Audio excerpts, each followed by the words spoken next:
Abasirikare bahagaze ku ruhande umurezi muke bafana bacu natwe tumeze neza kabisa. Uyu munsi ku ruhande tugiye kurebera hamwe ukuntu wabaho wishimye muri buno buzima. Ni ukuvuga umuturage uko waba unezerewe mu buzima. Ese ni gute wanezerwa ukirengagiza ibyo bibazo byose? Ubuzima ni urugendo rwuzuyemo ibyishimo n'ibigeragezo. Abantu benshi bibaza ko umuntu yaba anezerewe muri buno buzima. Iyo tugiye kurebera hamwe amahame y'ingenzi afasha umuntu kubaho neza mu buzima. Ese ni gute wabaho kandi ukabaho neza unezerewe mu buzima? Reka tubirebere hamwe sasa uko wabaho unezerewe mu buzima. Abantu bose bafite ibibazo muri wenyine, nta muntu n'umwe ubaho atagira ibibazo. Gerageza ibibazo byawe bitunganye neza rero. Iyo ni inama ya mbere.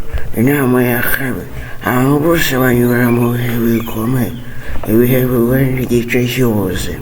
Ubwo rero abatabinyuramo n'abatariho gusa, gerageza nabyo ubyirengagize wibereho wishimye kabisa.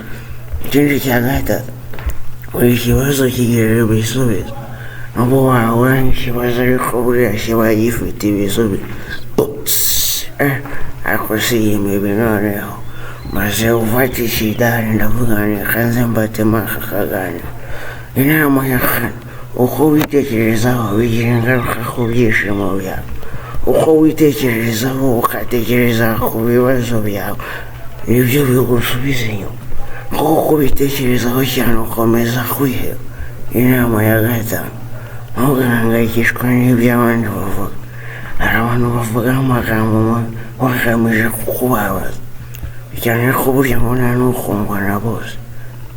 Gerageza rero numva ibyo abantu bakuvugaho cyane.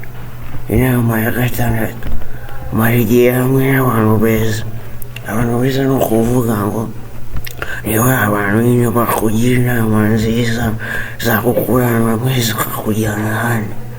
Inama ya karindwi, koresha neza igihe cyawe cy'ubusabusa. Bumva ngo cya gihe gitoya, kora ibyo ukunda nko gukora siporo, gukina imikino, kureba filimi, gusoma cyangwa gusura interineti, kuko bizagufasha kabisa. Inama ya karindwi iragira iti, ntutinye amafaranga cyangwa ibintu by'agaciro. Ugomba kuyashaka byanze bikunda. Waba uri umukene cyangwa uri umukire, twese duhora tuyashaka. Komeza rero ubyiteho cyane. Inama ya cyenda iragira iti, ntuzigere ushika intege. Ntuzigere ushika intege n'ibyo. Nubwo byaba bigoye ariko wishika intege, ugomba gukomeza gukora cyane. Inama ya cumi nayo ya nyuma, mu nama twabategurira kuri hano fugadi iragira iti, senga kenshi. Gusenga bitanga amahoro y'umutima n'icyizere, bituma umuntu abona imbaraga zo gukomeza urugendo rw'ubuzima. Gerageza usenge rero. Nanjye mba narasenze nubwo mba natayeho akacupa ariko ntabwo karenga kamwe nta kintu gatwaye kabisa. Nawe gerageza ubikore gutyo, buriya wasenga bagashyizemo ntabwo ujya mu mwuka. Izo ni inama 10 twabategurira kuri hano fugari. Mukomeze gukora subscribe kugira ngo tujye tubana no mu bindi biganiro bitaha.